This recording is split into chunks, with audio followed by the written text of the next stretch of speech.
गुरुदेव महेश्वर साक्षात् परब्रह्म तस्मै श्री गुरुवे नमः। वक्रतुण्ड महाकाय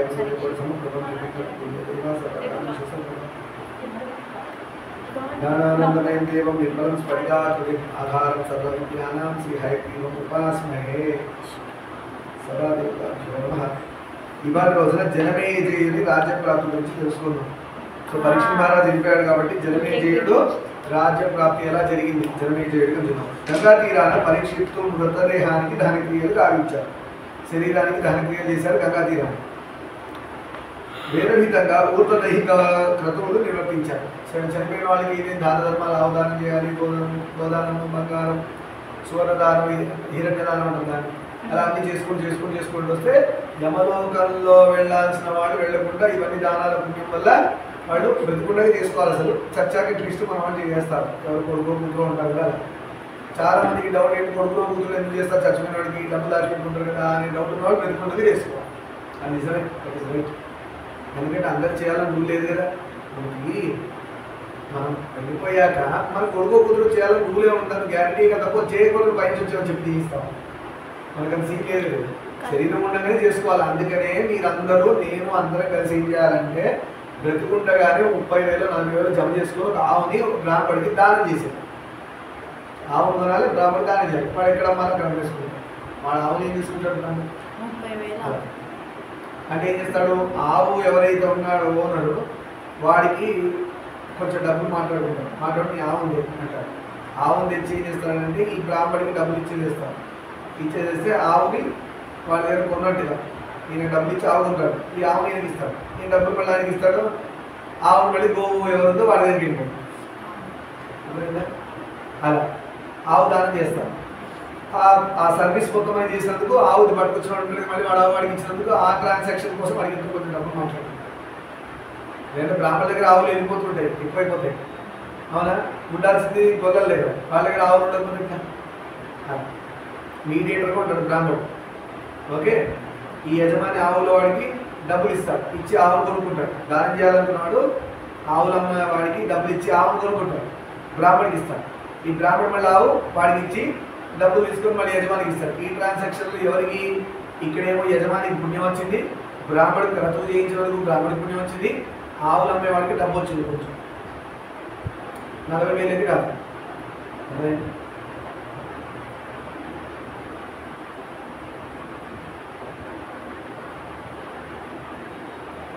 సరే, అలా చేయాల్సిన కథలు కుండ నిండా నీళ్లు దానం చేసుకోవాలి. మనం ఏమేమి దానం చేసుకోవాలంటే చొప్పులు దానం చేయాలి. పొరపాటు మనం చేసిన పాపాల వల్ల యమలోకానికి పోవాల్సి వస్తే అక్కడ వెయ్యి సూర్యుడు మండే ఇసుకలోంచి నడిపిస్తారు. ఆ ఇసుక ఎలా ఉంటుందంటే రాగి పాత్ర పింక్ తోమింది ఎలా ఉంటుంది, రాగి పాత్ర కాపర్ది అలా ఇసుక మెరుస్తుంటుంది. అంటే కాలు పెట్టగానే బొబ్బలు వచ్చేస్తుంది.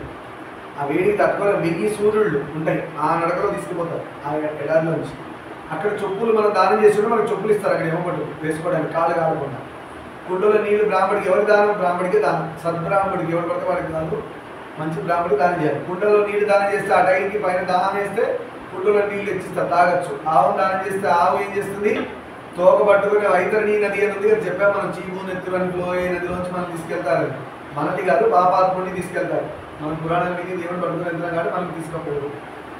అలా పాపాత్మను తీసుకెళ్ళినప్పుడు వాడు పొరపాటున వాడు ఎప్పుడైనా గోవు దానం చేసి ఉంటే ఆ గోవు వచ్చి అక్కడ నుంచి ఉంటుంది. ఆ గోవు తోకను పట్టుకోగానే ఆ నది దాటించేస్తుంది, ఆకాశం గోవు. సో అంటే వైతరణి నదిని తప్పించుకోవచ్చు. కొన్ని గుడ్లలో ఆవు విగ్రహం దానం చేస్తారు కదా, కావలేను అని చెప్పిస్తారు. అప్పుడు అది వేరు, ఇది వేరు. నిజంగా ఆవులే దానం చేయాలి. విగ్రహాలు దానం చేస్తే అది ఉచ్చబద్ధం, అది వేరు. ఇప్పుడు మీకు ఎలా ఉంటుందంటే అన్నం తినండి చెప్పి అన్నం బొమ్మ ఇచ్చి తినమని చెప్పి ఎలా ఉంటుంది, ఆగలి చెప్తున్నాను అన్నమే కదా. సరే, అనంతరం ఒక సుముహూర్తం నిశ్చయించి శైశవ దశలో ఉన్న నృపకుమారుడు జనమేజయుని సింహాసనాసిని గావించాడు. మొత్తం జనమేజయుడికి సింహాసనాన్ని రాజు చేశాడు. రాజలక్ష్మణరక్షితుడైన జనమేజయుడు దాని పెంపకంలో చక్కగా పెరిగి పెద్దవాడే. మొత్తానికి జనమేజయుడు పెద్దవాడే, మంచిగా నేర్చుకున్నాడు, విద్యాభ్యాసాలు నేర్చుకున్నాడు, రాజు నేర్చుకోవాల్సిన అన్ని కళలు నేర్చుకున్నాడు. అలా కాకుండా మంచి ధర్మాత్ముడు అయి ఉన్నాడు. 11 ఏళ్ల ప్రాయం రాగానే కులపురోహితుడు దాతని ఉపవేతుని గావించి అంతకాలంలో సగల విద్యాపారం చేశాడు. మొత్తానికి 11 ఏళ్లలోనే జనమేజయుడికి అన్ని విద్యలు నేర్పించాడు. స్ట్రాంగ్ పర్సన్ చేశాడు. రాజు కదా, పరీక్ష మహారాజు జిల్లాకి ఎవరయ్యారు? జనమేజయుడు. ద్రోణుని అర్జునుడు, భార్గవుని కర్ణుడు శుశ్రూషించి అభ్యసించినట్టు జనమేజయుడు సమర్థులైన గురువుల మీద ధనుర్వేదాన్ని కులంకషంగా అభ్యసించాడు. ఎలా అయితే ద్రోణుని అర్జునుడు సేవించుకున్నాడో అలాగే జనమేజయుడు కూడా గొప్పలైన గురువులకు సేవలు చేసుకుంటూ విద్య నేర్చుకున్నాడు. అది గురువు దగ్గర విద్య నేర్చుకోవాలంటే సేవ చేసుకుంటూ విద్య నేర్చుకోవాలి. నిఖిల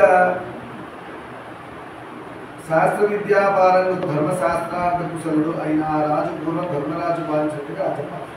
ఇది ఎలా ఉన్నాడు? పూర్వం ధర్మరాజు ఎలా పాలించాడు, అలా జనమేజయుడు కూడా ధర్మంగా రాజ్యాన్ని పాలిస్తున్నాడు. అనంతరం కాశీరాజు అయిన సువర్ణ వర్మాక్షుడు తన కూతురు వపుష్టమను జనమేజయుడికి ఇచ్చి వివాహం చేశాడు. ఇప్పుడు మంచి రాజు అయితే కూతురు తీసుకొని కాశీరాజు వచ్చి ఈయనకి పెళ్లి చేశాడు. ఆ కూతురు పేరేంటి? వపుష్టమ. ఆయన తీసుకొచ్చి జనమేజయుడికి పెళ్లి చేశాడు. పూర్వం కాశీరాజు తనలో కరగ్రహణం చేసిన విచిత్ర వీరుడిలాగా, సుభద్రుడు పెళ్లాడిన అర్జునుడిలాగా, శచీదేవి చేపట్టిన దేవేంద్రుడిలాగా ఆ రాజు వపుష్టమతో ఇష్టభోగాలు అనుభవిస్తూ కారణం. మొత్తానికి భార్య వచ్చింది, ఆయన సంతోషంగా ఉంటున్నాడు జనమేజయుడు వపుష్టమ కదా. కార్యకుశలులైన మంత్రులు రాజకార్యాలు చక్కగా నిర్వర్తిస్తున్నారు. రాజధర్మాత్ముడైతే మంత్రులు కూడా చాలా యాక్టివ్గా ధర్మంగా ఉంటూ పని చేస్తున్నారు. ప్రజలు కూడా సుఖంగా ఉంటారు ధర్మాత్ముల దగ్గర. ప్రజలు సకల సుఖాలు అనుభవిస్తున్నారు జనమేజయుడి యొక్క రాజ్యంలో, రాజరికంలో. ఇలా ఉండగా ఒకనాడు ఉత్తంకుడని ముని తక్షకునితో తనకు గల పూర్వ వైరాన్ని దృష్టిలో ఉంచుకొని జనమేజయుని ప్రేరేపించేందుకు తగిన ప్రతిక్రియ చేయాలని నిశ్చయించుకొని హస్తినగరానికి వచ్చాడు. ఈ తక్షకుడితో ఒకటి వైరం ఉంది. తక్షకుడు బాగా కాండిషన్ వెళ్ళిపోయాడుగా. ఈ తక్షకుడితో ఒక మునికి వైరం ఉంది. ఆ ముని పేరేంటి? ఉత్తంకుడు. ఉత్తంకుడికి తక్షకుడు పడదు, ఎనిమిజం ఉంది ఇద్దరిలో. ఇప్పుడు ఆ ఎనిమిజం ఈ రాజుని వాడి తీర్చుకుందామని, తక్షకుడి మీద ప్రతీకారం తీసుకుందామని ప్లాన్. ఎవరు? ఉత్తంకుడికి. ఎవరిని వాడి? జనమేజయుని వాడి. ఎవరి ప్రతీకారం? తక్షకుడి. అందుకని హస్తినగరానికి వచ్చాడు. అంటే పరీక్ష మహారాజు యొక్క హస్తినగరాన్ని ఇప్పుడు జనమేజయుడు పాలిస్తున్నాడు. జనమేజయుని దర్శించి ఇలా అన్నాడు. జనమేజయుని యొక్క రాజదర్శనం చేసుకుని అంటున్నాడు ఉత్తంకుడు, రాజా, నీవు కార్యాలు ఎవరో ఎరగవు, నీవు ఏమేం చేస్తున్నావు నీకు తెలియకుండా చేసేస్తున్నావు, పనులు ధర్మంగా చేస్తున్నావు అంటున్నాడు, కానీ నువ్వు ఒకటి మర్చిపోయావు అంటున్నాడు. క్రోధం ఎరుగు, నీకు అసలు కోపమే లేదు, అంటే ప్రతీకారం నీకు తెలియదు అని అంటున్నాడు. నీకు వైరం తెలియదు, శత్రువుని ఎలా దెబ్బ కొట్టాలి నీకు తెలియదు, నువ్వేం రాజు అయ్యా అంటున్నాడు. రాజు అంటే శత్రువుల మీద కూడా కన్నేసి ఉంచాలి కదా. తంత్రం తెలియదు, మంత్రం తెలియదు, బాలపాపం ఇంకా నిన్ను వదిలిపెట్టలేదు, ఇంకా చిన్నపిల్లలు ఉన్నావు, నీకు ఇంకా అది వదిలిపెట్టలేదు, అందుకే నీకు ఆ పౌరుష పరాక్రమాలు లేవు. లేదంటే నీతో నేను చంపినప్పుడు ఎట్లా వేసావు అది ఇప్పుడు వేస్తున్నాను. నేను నిన్ను ఏమీ యాచించను, నేను నిన్ను ఏమడతానయ్యా, నువ్వే చిన్నపిల్లలు ఉన్నావు, నీకు ఆ పౌరుషం లేదు, పరాక్రమం లేదు, నేను అడిగినప్పుడు తెచ్చిపెట్టగలుగుతావా? ఇది ఆ పైకి తీసుకురావడం, దోషాన్ని పుట్టించడం అంటున్నాడు అని నిందాగర్వంగా అన్నాడు. రాజు విస్మితుడు, రాజు షాప్ ఏం విప్రోత్తమ, నేను ఏం అకార్యం చేశాను, నా వల్ల ఏం తప్పు జరిగి చెప్పండి అని అడుగుతున్నాడు జనమేజయుడు. ఎవరిని? మునిని.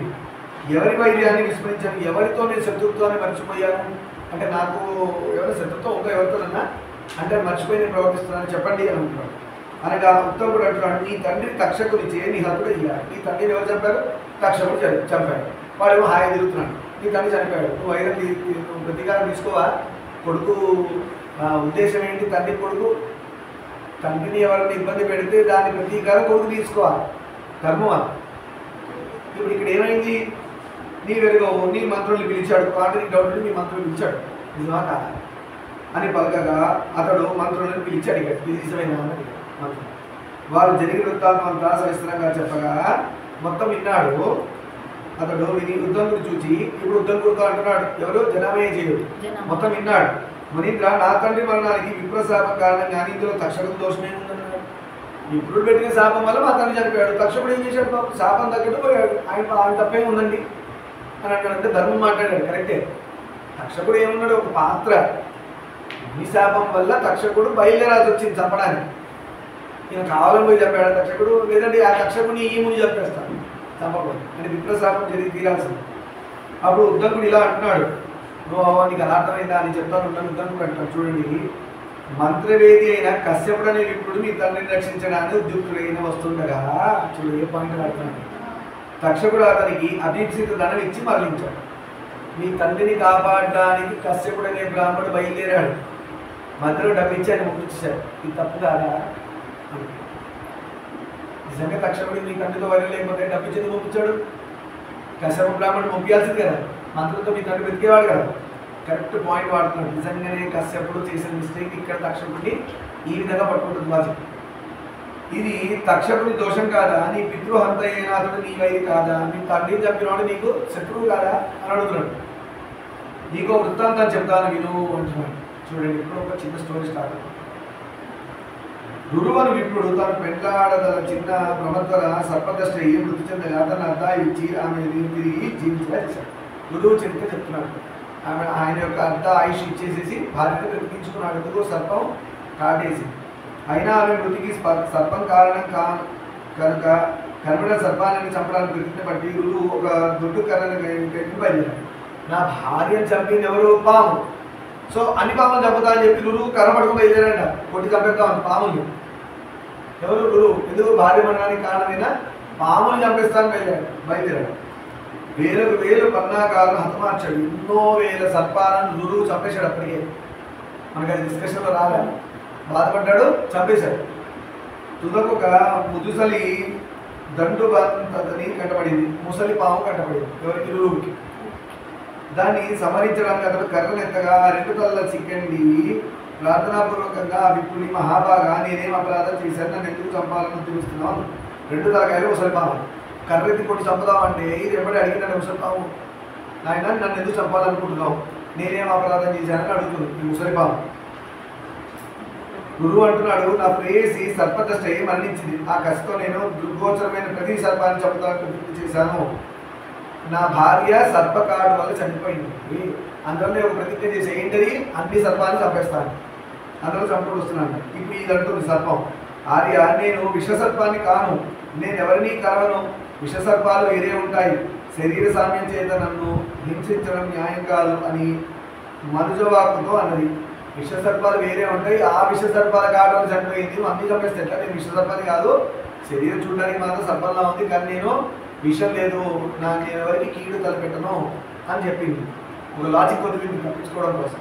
అంటే ఎలాంటి పాము చంపాలి? ఇప్పుడు విషంతోనే చంపాలి, లేని వాడిని వదిలేయాలను. అయితే నీవెవరు, నీకు గుండువర్గం ఎలా ప్రాప్తించింది అని ఆశ్చర్యంతో గురువు ప్రశ్నించగా ఆ సర్పం ఇలా అన్నది, నేను పూర్వం బ్రాహ్మణుడును. నీకు ఇలాంటి రెండు తలకాయలు ఎలా వచ్చినాయి, ముసలితనం ఇదేంటి, పరిస్థితి కారణం ఏంటి అంటే చెప్తుంది పాము. ఎవరికి? గురువుకి చెప్తుంది తన వృత్తాంతం. పోయిన జన్మలో బ్రాహ్మణుడు ఈ పాము. అంటే దీన్ని బట్టి ఏమంటారు? బ్రాహ్మణుడు చాలా ఆటంగా. బ్రాహ్మణుడు అంటే నెల వేసుకున్నవాడు కాదు, దేవుడి గురించి తపస్సు చేసేవాడు బ్రాహ్మణుడు. వీళ్ళందరూ బ్రాహ్మణుడే. నేను మనందరూ దేవుడి గురించి పురాణం వింటున్నాం, దేవుడి గురించి తపస్సు చేస్తున్నాను. నేను పూర్వజన్మలో బ్రాహ్మణుడు. ఖగముఖుడని విప్రముఖ్యుడు ఒకడు నాకు చిరమిత్రుడు. ఖగముఖుడని నాకు ఒక ఫ్రెండ్ ఉండేవాడు చిన్నప్పటి నుంచి, చాలా డియరెస్ట్ ఫ్రెండ్. ఒకనాడు వినోదానికి తృణమైన సర్పాన్ని కల్పించి అతనికి బయటపెట్టాడు. అది ఇదే మనం ఇప్పుడు ఏమంటాం? ప్రాంక్ అంటాం కదా. ప్రాంక్స్ ఇస్తారు కదా. అప్పుడు ప్రాంక్ చేస్తే జన్మని మారిపోయింది, సర్పజన్మ వచ్చింది. జోక చేస్తే ఒక బొమ్మ సర్పాన్ని చేసి బొమ్మ అని బయటపెట్టాడు ఆయన ముందు. ఎవరిని? ఫ్రెండ్ని. ఆ ఫ్రెండ్ కోపం వచ్చింది. అతడు భయపడి అగ్నిగృహంలో దూరి గజగజ ఉడుకుతూ ఆయన కోపం వచ్చేసి, అగ్నిగృహంలో అంటే భయంకరమైన కోపం వచ్చి భయపడిపోయాడు. సర్పం ఏమనుకుంటా ఉడుకుతూ మూడుడా సర్పో భవ అని నన్ను చెప్పించాడు. సర్పం ఆయన ఎంత భక్తుడు, నోటి నుంచి వచ్చిన మాట నిజమా? అప్పట్లో అట్లా ఉండేవి, నోటి నుంచి మాట వస్తాయి. వెంటనే నేను స్మరణయి శాపోపశాంతికి అనుగ్రహించమని వీళ్ళని కాళ్ళ కూడా అడిగాను, నన్ను కాపాడు. శాపం మీద విముక్తం. రమతి కుమారుడు రురువు నీకు శాప ముక్తి కల్పిస్తాడని చెప్పాడు. ఆ రురువు నీవే అని ఆశయం. రురువు వచ్చాక నీ శాప ముక్తి కలుగుతుంది, నువ్వే కదా రురువు అని అడిగాను. ఈ రెండు రకాలుగా పరమంపైన నా మాట ఒకటి విను, భూదేవులకు అహింస పరమధర్మం. దయాగుణం ముఖ్యం, వారికి యజ్ఞ కార్యాలు తప్ప అన్యత్ర హింస అంగీకార్యం కాదు అని పలికి ఆ బ్రాహ్మణుడు సర్పయోనికి విసర్జించాడు. అన్నమాట. ఇప్పుడు ఏమైనా సర్పం చెప్తూ రాజులకు అహింస ప్రథమ ధర్మం. చంపకూడదు రాజులు, ధర్మం కోసం చంపచ్చు. ఏ క్రియేచర్స్ ఎక్కువైతే వాళ్ళు ఏంటంటే చంపేవారు. అదే అంతేగాని ఏదో చంపుడు ఏదో తన పర్సనల్ ఈగో సాటిస్ఫాక్షన్కో గ్రడ్జ్కో ఎనిమిజంకో చంపకూడదు అని చెప్పి దయాగుణం కూడా రాజుకుండాలి. ఎవరైనా దయా రాజు క్షమించు అంటే వదిలేయాలి. యజ్ఞ కార్యాల్లో తప్ప ఇంకెక్కడ మీరు ప్రాణిని హింసించకూడదు అని చెప్తూ బాబు శరీరాన్ని వదిలేసి కాబట్టి బయటకు వచ్చాడు. అంటే మళ్ళీ శాపం అయిపోయింది. రుడు అతనికి శాపాన్ని కల్పించి సర్పహింసకు స్వస్యపడి అక్కడితో సర్పాన్ని చంపడం ఆపేశాడు. రురు బ్రాహ్మణుడే అలా వైరం వహించి సర్పనాశనం చేశాడు. గురువు అనే బ్రాహ్మణుడే గుర్తు పెట్టుకొని భార్య దాటేసిందని చంపేశాడు. నువ్వు క్షత్రియుడు, నీకు ఎంత అసలు ఉండాల్సిందే నీకు రోషం. బ్రాహ్మణుడు చంపకూడదు, అలాంటి బ్రాహ్మణే చంపేశాడు. నువ్వు క్షత్రియుడు నువ్వు రివెంజ్ నువ్వు తీసుకోవట్లేదు, ఆయన రివెంజ్ తీసుకోకూడదు అంటే రివెంజ్ తీసుకున్నాడు బ్రాహ్మణుడు. అదే కదా విష్ణు ఎప్పుడు శత్రువుని కూడా హింసించద్దంటాడు బ్రాహ్మణుడు. అలా భరతశ్రేష్ఠుడు అయిన నీవు వైరాన్ని పరిత్యజించి పితృఘాతకములైన పండగాలను సైనించి కూరుకుంటున్నావా? క్షత్రియుడు అయ్యో ప్రతీకారం తీసుకోవాల్సిన ధర్మం నీది. మీ తండ్రిని చంపిన సర్పాన్ని వదిలేసి హాయిగా ప్రశాంతంగా కూర్చున్నావా ప్రశాంతంగా అని అంటున్నాడు. చూడండి, అంటే పెప్పర్ సాల్ట్ అనేసుకునే బాగా అవుతున్నాయి కదా స్పైసీగా. అంతరిక్షాన్ని నీ తండ్రి స్నానదాన వివర్జితుడై దుర్గాది పాలై ఉన్నాడు. అంటే అంతరిక్షంలో నీ తండ్రి ఎలా ఉన్నాడు? స్నానాలు లేవు, పానాలు లేవు, అన్నీ వదిలేసి చాలా కష్టాల్లో ఉన్నాడని చెప్తున్నాడు. ఎవరు? పరీక్షిత్ మహారాజు అని అంటున్నాడు. ఈయన నిజమా? శుకుడు చెప్పిన భారతంలో పరీక్షిత్ మహారాజు మోక్షం ఎప్పుడు వచ్చింది? కానీ ఇలా చెప్పి జనమేజయుడు ముందు దోస్తున్నాడు. రాజేంద్ర సర్పాలను వధించి నీ తండ్రిని ఉద్ధరించో అంటున్నాం. మీ తండ్రి యొక్క ప్రతీకారం తీర్చుకుంటే మీ తండ్రికి మంచి లోకాలు దొరుకుతాయని చెప్తున్నాడు. కింద జంతువులు చంపితే తండ్రి ఎందుకు అవుతాడు? కింద ఎవరు మంచి పని చేస్తే తండ్రికి మంచి జరుగుతుంది. పితృవైరం తీర్చని వాడు మృతతుల్యుడు. తండ్రి యొక్క వైరాన్ని తీర్చని కొడుకు చచ్చిన కొడుకుతో సమానం. వాడు చనిపోయిన వాడు, నిజంగా వెతుకున్న కొడుకు కాదు. నీవు సర్పయాగం చేసి సకల సర్ప సంహారం చేయలేకపోతే నీ తండ్రికి సద్గతి లభించదని ఉత్తముడు అనగానే జనమేజుడు భాష్పాకులితనయుడైన నేడే సత్రం ఆరంభించి ఉలగపీడితుడై మరణించిన నా తండ్రి చిత్తశాంతి కల్పిస్తాను, సత్యగా చేస్తాను. నువ్వు కనుక రివెంజ్ తీసుకొని సర్పాలన్నింటినీ చంపితే మీ తండ్రికి ఉత్తమ గతి లభిస్తుంది అని చెప్పాడు. అంటే తండ్రి గొప్ప లోకాలకు వెళ్ళాలని చెప్పి నేనేం చేసేటప్పుడే కళ్ళమ్మ నీళ్లు కారుస్తూ బాధపడుతూ ఈ రోజే నేను సర్పయాగం చేస్తాను, అన్ని పాముల్ని చంపేస్తాను, దానివల్ల మా తండ్రికి గొప్ప లోకాలు లభిస్తాయి అని శపథం చేశాడు. ఎవరు? జనమేజయుడు. అని సచివులను పిలిచి సర్పయాగానికి కావాల్సిన సంభారాలను సమకూర్చండి. బ్రాహ్మణుడు పిలిచాడు, సర్పయాగం చేయాలనుకుంటాను, స్టార్ట్ చేయండి.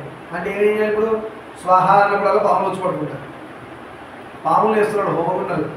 మామూలు స్వాహ అన్నప్పుడు ఏం చేస్తారు? అన్నంలో బెల్లం కలిపిన దాన్ని తీసేసి నెయ్యి కలిపి వేస్తుంటారు స్వాహాకారంలో, పాయసం అంటారు దాన్ని. అలా వేస్తారు, నెయ్యితో కలిపి అన్నం బెల్లం కలిపిన అన్నం వేసి స్వాహ అన్నప్పుడు అగ్ని పైకి వస్తుంది. అప్పుడు వేయాలి, తినేసి మరి స్వాహ అని అగ్ని పైకి వస్తుంది. నేను అంతా చేయము హోమాల్లో. మీరు కాళ్ళు చేయడం స్వాహ అన్నప్పుడు అగ్ని పైకి వస్తుంది. తింటుంటుంది మళ్ళీ తిండి మళ్ళీ స్వాహ అని మనకి పైకి వస్తుంది. అది నోరు తెరవడం అనమాట. అగ్నిదేవుడు ఎన్నో నాలికలు తెరిచి తింటాడు. సరే, గంగా తీరాన శతస్తంభ మండపం నిర్మించి, చూసారా ఎన్ని శతం అంటే ఎంత? 100 స్తంభాలు నిర్మించి మండపం కట్టించాడు. యజ్ఞ వేదికన అమర్చాడు స్తంభాల మధ్యలో. ఈ యజ్ఞానికి ఉత్తముడు హోత, తక్షకుడు పశు. మెయిన్ కారకుడు ఎవరు? ఉత్తముడు. ఆయన వల్లే కదా ఇదంతా స్టార్ట్ అయింది కదా. అదే పశువు ఎవరు? బలి పశువు. అంటే యజ్ఞ పశువు ఎవరు? తక్షకుడు. అంటే ఫస్ట్ పడాల్సింది వాడే యజ్ఞముండు. వేదపారకులైన విప్రులందరినీ ఆహ్వానించండి అని ఆదేశించాడు. గొప్ప గొప్ప బ్రాహ్మణులు వంటి సర్పయాగం ఆరంభించండి అని చెప్పాడు. ఎవరు? జనమేజయుడు. రాజాజ్ఞానుసారం సర్పయాగానికి సర్వసన్నాహాలు చేయబడ్డాయి. ఉరగ యజ్ఞం ఆరంభమైంది. అంటే పాముల యజ్ఞం సర్పయాగం ఆరంభమైంది. నలుమూలల నుండి సర్పాలు గుంపులు గుంపులుగా వచ్చి యజ్ఞ అగ్నికి ఆహుతి అవుతున్నాయి. ఎక్కడి నుంచి ఆకాశం నుంచి గొప్ప గొప్ప సర్పాలన్నీ బయలుదేరిన ఆకాశం అంతా పాము ఉంటే ఎలా ఉంటుంది? ఆలోచన చేయండి. భూమి మీదని పాము లేదు అట్లా మనం అంటాం కదా బ్లాక్ మ్యాజిక్ చేతబడి చేస్తుంటే ఎలా లాగబడతారో వాళ్ళ ఆబ్జెక్ట్స్ బట్టి చేస్తారు కదా అలా సర్పాలు సర్పయాగానికి ఎక్కడెక్కడి నుంచో లాగబడ్డాయి వచ్చి ఎక్కడ పడిపోతున్నాయి హోమగుండం వెళ్ళిపోయి కాలుబడి పూడి అయిపోతున్నాయి వీళ్ళు నెయ్యి పోస్తున్నారు స్వాహ అని వస్తూనే ఉన్నాయి ఆకాశంలోంచి భూమిలోంచి ఎన్నో లోకాల్లోంచి సర్పాలు అని జాతంతో వచ్చి పడిపోతుంది అంటే ఇలా పోతే ఏమవుతుంది ఇంకొక సర్పం మీద సర్ప జాతి నశించిపోతుంది జనమే చేసిన సర్పయాగము ఈ వార్తను తక్షకుడు విని ఇంద్రుని ఆశ్రయించి చదివేయడం ఇంద్రుడి దగ్గర పరిగెత్తాడు తక్షకుడు అంటే ఆయన కూడా లాగపడతాడు ఇప్పుడు ఆయన పిలవలేదు ఇంకా తక్షకుడు కూడా స్వాహ అనేసారు అనుకో పడిపోవాలి ఎల్లుడు ఇంద్రుడి దగ్గర పడుతున్నాడు పోయి తక్షకుడు ఇంద్రుడు అభయం ఇచ్చి తక్షకుని తన ఆసనం మీద కూర్చోబెట్టుకున్నాడు నీకేం టెన్షన్ పడకు నా దగ్గర కూర్చో నేను ఎవరేం చేయరు అని చెప్పి తన ఆసనం దగ్గర కూర్చోబెట్టుకున్నాడు ఎవరిని తక్షకుడు ఇది విని జనమేడు ఏం చేశాడు ఉత్తముడు పోయి ఏం చెప్పాడు జనమేజుడికి చెప్పాడు రాజా ఇంద్రుడు ఆశ్రయం ఇచ్చాడు తక్షకుడి అంటే ఇంద్రుడితో సావచ్చు పడ్డాను అంటే ఎవరు ఆశ్రయం ఇస్తే వాడి మనకి ఇది నిజమా ఒక్కొక్కసారి కొంతమంది చెప్తారు చాలా దారుణమైన ప్రారంభంలో ఉన్నవాడికి మీరు హెల్ప్ చేయకపోతే ఆ ప్రారంభం వీడికి అనుకుంటుంది ప్రారంభం అనేది ప్లస్ మైనస్గా ఉంటుంది మంచి దేవతలు కష్టపెట్టే భూతపెట్టే పిశాచాలు అలాంటివి కూడా ఉంటాయి దయ్యాలు కూడా ఉంటాయి అయితే ఒకటి కష్టానికి వెళ్తూ ఉండగా వీడు ఆదుకోకపోతే ఆ దగ్గర వీడిని పట్టుకుంటుంది వాడిని ఎట్లా సతాయిస్తుంది ఏరా నేను వాడిని సతాయించడం నువ్వు రక్షణానికి వస్తావు అంటే నీ పని చేస్తాను ఇది ఉంది నిజంగానే అలా జరుగుతాయి దాన్ని మనం నర దృష్టి ఆ దృష్టి భూతపెట్టే పిశాచాలు దయ్యం పట్టింది గాలి సోకింది ఇవన్నీ అనేవాళ్ళకి తప్పట్లో జ్వరం వచ్చింది ఊళ్ళల్లో ఎక్కడో పోతే పొద్దున 4 కూడల్లో ఏవో పెడుతూ ఉంటారు ఇవన్నీ అవి నెగిటివ్ అలా వింటూ ఉంటాం మనం చూసారు ఎప్పుడైనా బాగుండేవాడు చేతబడి జరిగిందనో లేదా ఇంకేవో మాట్లాడుతుంటారు అమ్మా వాటి దేవుడు ఎందుకంటే నెగిటివ్ రావాలంటే పాజిటివ్ ఫోర్స్ ఉండాలి అదే మన దేవుడు హనుమంతుడు అని బట్టి ఏం లేదు సరే ఇంద్రుడు అభయమిచ్చి తక్షణ తన ఆసనం ఉత్తముడి సంగతి విని ఆగ్రహావేశుడై సహేంద్ర తక్షకంగా మంత్రం పఠించగా తక్షకుడు గజగజలాడి యయావర కులోద్భవుడు జరత్కారతనయుడైన ఆసికుని స్మరించాడు ఎప్పుడే భయపడుతూ ఆసికముని స్మరించాడు ఎవరు తక్షకుడు భయవేసి అతడు వెంటనే యజ్ఞవాటికకు వెళ్ళి జనమేజయుని సన్నుతింపగా రాజు అతన్ని అర్చించి నీ వాంఛితం ఏమిటో చెప్పమన్నాడు ఎప్పుడే ఆయన ఏమయ్యాడు జనమేజయుడు యజ్ఞం చేస్తున్న చోటుకి వెళ్ళి జనమేజయుడు పోవడం స్టార్ట్ చేశాడు తక్షకుడు ముగించాడు కదా వీళ్ళు ఆపోయాడు నేను లోపల పడిపోతాను ఆయన వెళ్ళి పోవడంగానే ఆయన ఏం చేశాడు జనం నీకేం కావాలో కోరుకో అని జనమేజయుడు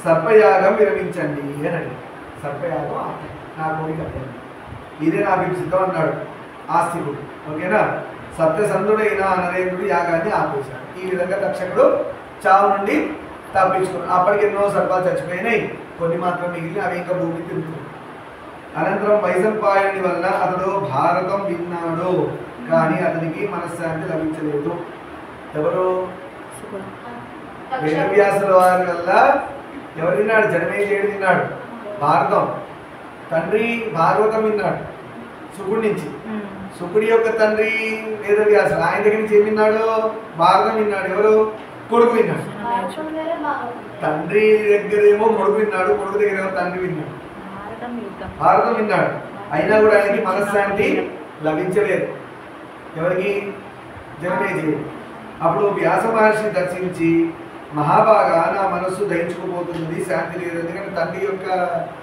తీర్చుకోలేకపోయాడు నా తండ్రి సర్పదష్టుడై దుర్మరణం పాలయ్యాడు క్షత్రియులకు రణరంగంలో మరణం లభించడం శ్రేష్టం లేదా స్వర్గంలోనే ప్రాప్తించాలి లేదా ఇంట్లోనే చచ్చిపోవాలి క్షత్రియుడు యుద్ధ భూమిలో చచ్చిపోవాలి సర్పగాడు మా ఆయన నాన్న చనిపోయారు నాకు అదే మనసులో బాధగా ఉంది మహాభారతం విన్నా కూడా నాకు ప్రశాంతత లేదు మనసుకి నా తండ్రి అలా కాక అంతరిక్షంలో దుర్గతి పాలై ఉన్నాడు ఆయన స్వర్గతులయ్యేది ఎలా అని అడుగుతున్నాడు అంతరిక్షంలో కష్టాలు పడుతున్నాడు మా తండ్రి ఆయన గొప్ప లోకానికి వెళ్ళేది ఎలా అని అడుగుతున్నాడు నాకు శాంతి ఉపాయం చెప్పండి అని అర్థించాడు ఎవరు జనమేజయుడు ఎవరిని వ్యాస భగవానుడిని రిక్వెస్ట్ చేశాడని చెప్పుకున్నాం రేపటి రోజున వ్యాస భగవానుడు జనమేజయుడికి ఏం చెప్పాడు సొల్యూషన్స్ అది వింటే మనకి కూడా మనశ్శాంతి జనమేజయుడు అని చెప్పుకుంటే ఈరోజు పురాణానికి శుభబంధం సర్వం శుభమామేశ్వర పాదాలంగా పూజిస్తూ లోకాంతమ సాంచుకున్న శాంతి శాంతి